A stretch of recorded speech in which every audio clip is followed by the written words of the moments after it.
Pack up, Dean. They said you're done. Your employment with Metatron is terminated, effective immediately. Terminated, huh? Funny word for being freed. Tell them not to worry. I'll finish what they couldn't start.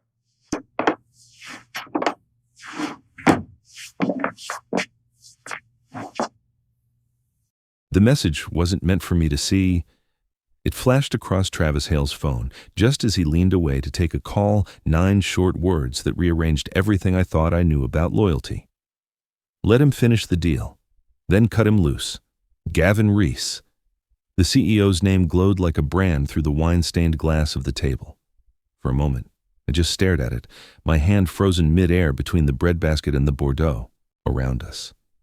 The dinner buzzed with polite laughter, silverware clinking in rhythm with the soft jazz bleeding from the rooftop speakers. It could have been any other closing night, the calm before a $60 million signature. But under the amber lights, something in me went utterly still. If you've ever felt that quiet moment when everything changes and no one else in the room knows it, yet tell me. Where are you watching from tonight? Don't forget to subscribe so you don't miss what happens next. The story's only just beginning. I didn't flinch. At 57, after 3 decades in healthcare negotiations, you learn that silence is sharper than outrage. I lifted my glass, took a slow sip, and let the Merlot settle the tremor in my chest. Across from me, Travis grinned at our clients from Barnett Medical Group, charming and ambitious, the kind of young executive who mistakes confidence for character. To my right sat Ellen Ross, our legal director, calculating, efficient, allergic to eye contact. The only thing missing from the table was honesty. The waiter appeared with another round, his voice bright and oblivious. "Always a pleasure serving the CEO and his team," he said cheerfully, setting the glasses down. The word CEO landed like a dropped scalpel. Travis's smile faltered, his knuckles whitened around his stemware. I looked at him over the rim of my glass and finally allowed myself the smallest smile, thin. Practiced. Surgical. "Yes," I said lightly. "Tonight you really are serving the CEO. Just not the one you think?" He blinked, uncertain whether he'd heard a joke or a warning. I turned back to the clients, steady, courteous, every gesture rehearsed. The air was still thick with flattery and expensive wine, but the temperature of the room had changed. They didn't know it yet, but the deal they were toasting would not belong to Metatron Health Systems anymore. I set my glass down, the reflection of the city lights trembling against the crimson surface. Let them finish their meal. I thought, the real course was already being served. The apartment was quiet when I stepped inside. The kind of quiet that doesn't welcome you home, it just waits. I flicked on the light, and the first thing I saw was the shelf by the door, a neat row of framed certificates, the corners yellowed, the glass fogged with time. Awards for excellence in operational design, employee of the quarter, outstanding contribution to Metatron Health. They used to mean something. Now they just gathered dust like I had. I stood there for a long moment, hands in my pockets, eyes tracing the embossed seals. Each one was a reminder of the years I'd mistaken endurance for loyalty. 3 times they'd promised promotion. 3 times they'd changed the rules. The first time, they told me I was too independent. Translation, I didn't flatter the right people. The second, I was too technical, not strategic enough to sit at the big table, never mind that my models had saved 2 hospitals from bankruptcy that year. The third was the one that finally cracked something in me. HR said, "We need someone more flexible." Dean. Flexible, I thought. As in bendable? I nodded that day, like I always did, and went back to work. Because when you've built a system meant to save lives, you don't quit just because the suits forget your name. But that was before the silence got heavier. Before I realized the only thing I'd ever built perfectly was a machine that valued money over time, time that once belonged to a woman who deserved better. My eyes drifted to the photo frame on the desk. Evelyn smiled back at me, hair tucked behind one ear, lab coat wrinkled, stethoscope hanging loose. She was still a resident then, still believing the system could be fixed from the inside. She died in that same system. A delay in the OR schedule, a shortage of supplies, an algorithm that rerouted the surgical team to a higher-paying case. My algorithm. Metatron called it cost optimization. I called it the moment I stopped believing in the word efficiency. I sat down, rubbing the bridge of my nose, the light flickering across the screen of my old laptop. I couldn't open it yet. tonight. Instead, I opened the drawer beside me and pulled out an old thank you letter, the kind printed on company stationery with fake sincerity. The lines still made me laugh every single time. Thank you for your continues value. Misspelled, mass-produced, and accidentally honest. I read it aloud, my voice echoing in the hollow room. Continues value. I muttered, yeah, keep using me until I stop moving. A bitter laugh slipped out, dry and quiet. The kind of laugh that doesn't come from humor, it comes from recognition. I leaned back in my chair, staring at the wall, at the woman in the photograph, at the life I'd traded for loyalty. Outside, the city hummed with sirens and traffic, a pulse that kept going whether I was part of it or not. Inside, I whispered to the empty room. They took everything but the lesson, and for the first time, that felt like enough to start over. It was raining that morning, the kind of soft gray drizzle that made the hospital glass look like it was sweating. I remember watching the reflections blur as I walked toward the cafe on East 44th, the one across from the emergency entrance. Nurses came and went, clutching coffee cups like oxygen tanks. It was the kind of place where you could hear both laughter and exhaustion in every sigh. Ethan Rowe was already there when I arrived, no suit jacket, sleeves rolled up, tie half loosened. Typical COO confidence, casual enough to look human. Polished enough to remind you he still ran an empire. He stood when he saw me. Dean Archer, he said, offering his hand. I've been trying to get 15 minutes with you for 2 years. I smiled.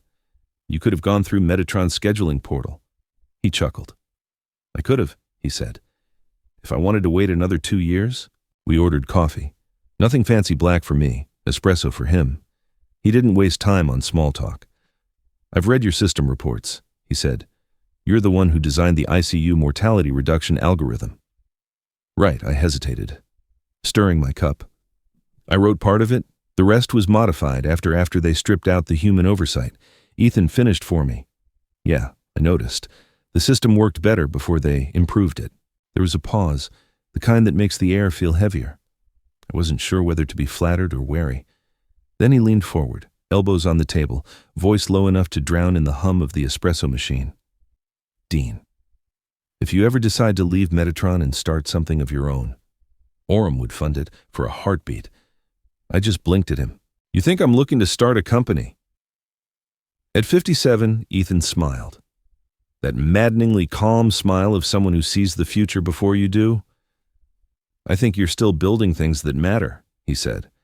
And I think you've been doing it for people who don't deserve you. I laughed then, the kind of laugh that hides surprise behind age. You make it sound simple. It is. He said, some systems fail because they're corrupt. Others fail because good people stop believing they can fix them. The rain outside deepened into a steady rhythm, and for the first time in months, I didn't feel tired. I didn't agree. Didn't refuse. I just finished my coffee, shook his hand, and said, we'll see. We didn't speak again that day, but the conversation followed me home like a pulse. The next morning, my inbox pinged, no greeting, no preamble, just a subject line: draft NDA, Archer Integrated Health LLC. And at the bottom, one quiet line that I must have read a dozen times before closing it. Some things deserve your own name. I didn't reply, but for the first time in years, the idea didn't feel impossible, it felt inevitable. The office smelled faintly of old paper and espresso, comforting, familiar, and just sharp enough to remind me why I'd come. Alan Ridgway hadn't changed much since the Metatron days. Same gray suit, same skeptical grin, same habit of tapping his pen when he smelled trouble. He glanced up from his desk as I walked in, eyes narrowing in quiet amusement. Well, he said, I didn't think I'd see you again. Dean, last time we spoke, you were defending Metatron's ethics in front of the board. I sat down across from him, calm, steady. I'm not here to defend them anymore. I want to start something of my own. His eyebrow lifted. Define something, a company. I said, clean, legal, untraceable. Something that doesn't wear their fingerprints. He leaned back, studying me the way a surgeon studies an x-ray before deciding where to cut. Name Archer Health Systems. For a moment, Alan just smiled slow, approving. Has a nice weight to it. Sounds like it belongs on the side of a building.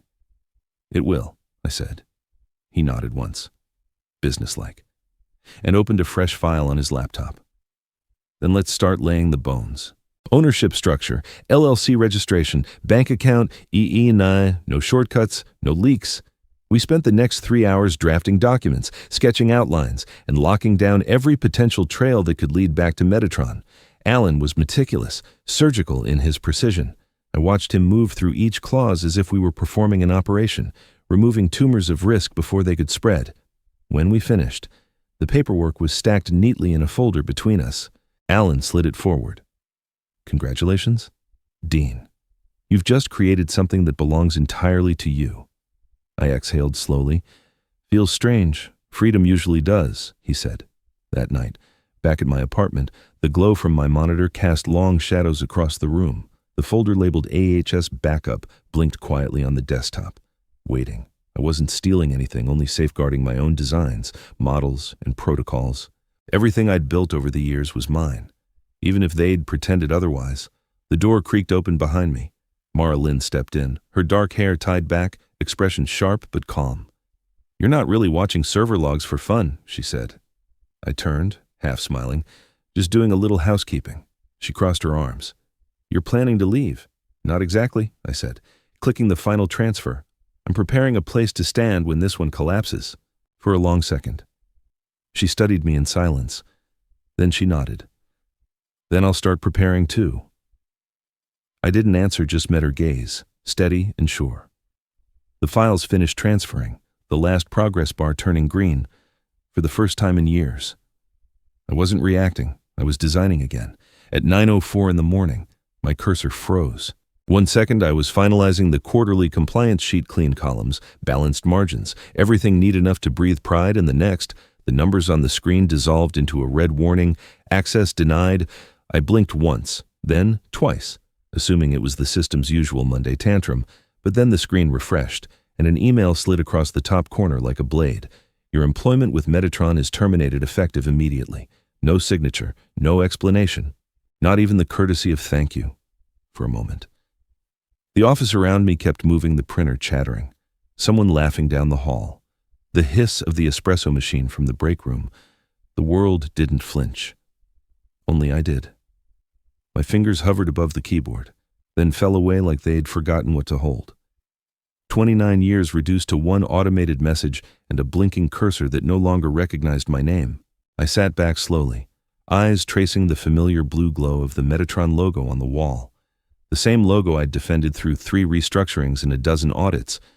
Now it stared back at me like an old friend, pretending not to know who I was. Footsteps echoed behind me. Security, 2 of them, the quiet kind, polite but watchful. One of them, a kid maybe half my age, gave a nervous cough. "Mr. Archer, we'll need your badge," I nodded. "Of course," my voice came out steady, almost amused. I reached for my lanyard, fingers brushing the edge of the ID that had hung around my neck for nearly 3 decades. "Here you go," I said, unclipping it carefully, as if returning borrowed time. When I stood, something caught my eye, a small manila envelope resting on my chair. No label, no sender, just a neat piece of tape sealing it shut. I opened it, half expecting more bureaucracy. Inside was a single USB drive and a sticky note in Mara's handwriting, "All original data yours." I stared at it for a moment, the absurdity of the scene almost poetic. Fired by email. Gifted salvation by post-it. The kid from security shifted awkwardly. "Sir, are you ready?" I slipped the envelope into my coat pocket and smiled. "Don't worry," I told him, my voice calm now, lighter. "I'm not stealing anything. I'm just taking back a small piece of my soul." He didn't know how to respond, so he just nodded, the way people do when they sense something ending but don't know what it means. As I walked toward the elevator, the office buzzed on without me, screens flickering, phones ringing, the great machine humming along. I pressed the down button and watched my reflection in the chrome doors, tired, older, but somehow freer. They'd erased my access. What they didn't know was that they'd also erased my restraint. That night, the apartment felt colder than usual. The kind of cold that isn't from the weather, it's from silence. I sat at my desk, the glow of the monitor washing the room in sterile light, a scene too familiar after years of late-night work. The folder on the screen blinked softly, Metatron Archive Backup. My hand hovered over the delete key, one tap, and the last traces of my career, the models, the drafts, the reports would disappear forever. Part of me wanted that. Clean slate, no ghosts, no reminders. But when I clicked open the final subfolder, something stopped me. A small directory I didn't recognize, internal comms shown confidential. I hesitated, then opened it. What appeared wasn't mine. It was a thread of internal emails, 37 messages long between Metatron executives, data engineers, and the insurance analytics team. I scrolled, heart steady but eyes narrowing. Words like adjusted metrics, risk categorization, and premium leverage littered the text like breadcrumbs leading to rot. And then I saw it in plain English. ICU mortality reports show reduced revenue impact after reclassification. Proceed with patient data adjustments for next quarter billing. My throat tightened. They weren't saving lives, they were inflating them. Shifting the death data, manipulating patient outcomes to boost insurance claims. The algorithm I'd built to track improvement had become their instrument for deception. I kept scrolling until one attachment caught my attention. Incident Review, St. Elora Hospital. My pulse stuttered. That was Evelyn's hospital, my wife's. The night she died, I'd told myself it was just a tragic delay, a human error in scheduling. But as I opened the file, I felt my chest cave in. Procedure deferment justified based on adjusted cost priority index. Adjusted. That single word turned grief into clarity. They'd delayed her surgery not because they couldn't save her, but because saving her wasn't profitable enough. The realization came not with rage, but with stillness, a frozen, surgical calm. I leaned back, breathing through clenched teeth. My fingers trembled, not from weakness, but from comprehension. Every report I'd ever signed, every efficiency model I'd ever optimized, it had all led to this. I stared at the monitor for a long time, until the city lights outside blurred into nothing.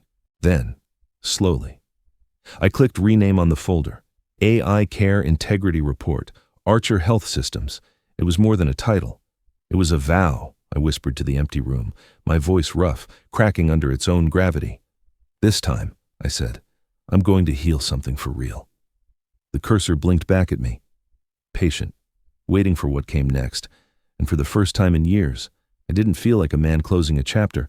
I felt like a doctor preparing to operate. The cursor blinked on the screen, patient and expectant, like it knew I was about to cross a line I couldn't uncross.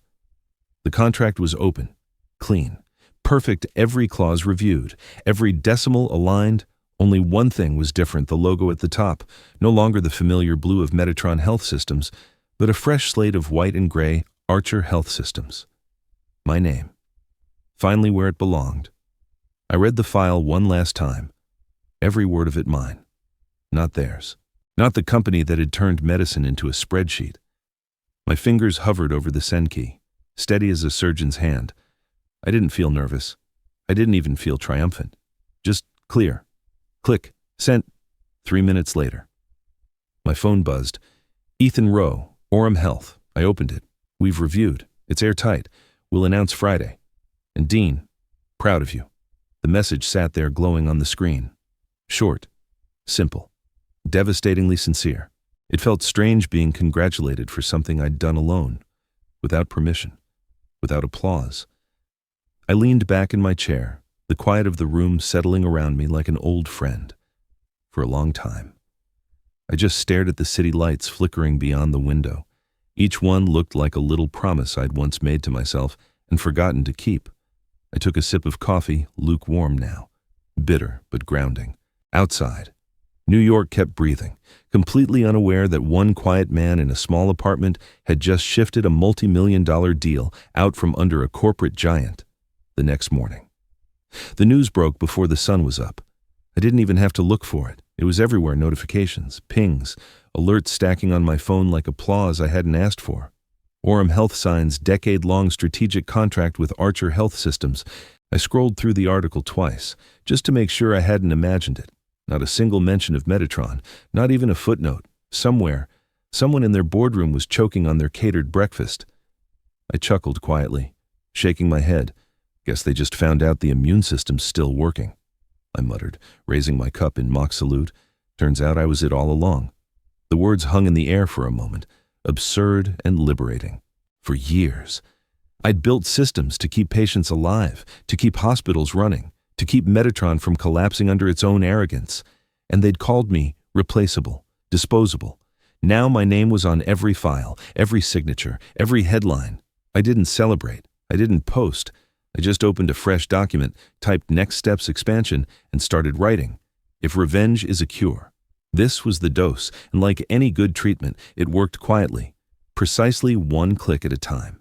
By 9 in the morning, the boardroom at Metatron had turned into a battlefield disguised in mahogany and glass. I wasn't there, of course, but Mara's messages painted the scene better than any camera could. "He's losing it," she wrote. Gavin just slammed his laptop and shouted, "Who the hell is Archer Health Systems?" I could almost hear it, the outrage in his voice, that thin strain of panic trying to sound authoritative. A CEO who'd built his empire on polished metrics and false confidence, suddenly realizing the ground beneath him was borrowed. I stirred my coffee, smiled faintly, and typed back, "Tell him it's probably a new kind of therapy." A minute later, another message popped up. He just called the data center the artificial heart that failed. That made me laugh out loud, a dry, humorless sound that still felt good leaving my chest. At least he got the diagnosis right, I muttered, taking another slow sip outside my window. The city pulsed with life. Delivery trucks rumbled past, commuters hustled, the usual rhythm of survival. Somewhere across town, the same rhythm had broken, and this time, it wasn't mine. By midweek, the first headline dropped like a quiet confession. St. Elora Medical withdraws contract with Metatron, citing transparency concerns, then another, and another. 4 major hospitals gone within 7 days. Their statements all used the same phrase, data integrity. I didn't have to guess where they got it from. It was the term that headlined my newly published compliance charter, the one now living proudly on the Archer Health Systems homepage. "We believe medicine begins with truth." A simple line, but in an industry that treated truth like a liability, it might as well have been a revolution. Mara messaged again late Friday evening. "The board's in crisis mode. PR's spinning. Legal's panicking. Gavin keeps asking if you're behind this." I smiled at the screen, the irony almost too sweet. Behind it, I whispered, "No, just in front of it." The funny thing about truth is that it doesn't need an army. It just needs air and the willingness of a few people to stop holding their breath. That weekend, while Metatron scrambled to patch its sinking ship, I sat on my balcony with a mug of black coffee and the city spread out beneath me.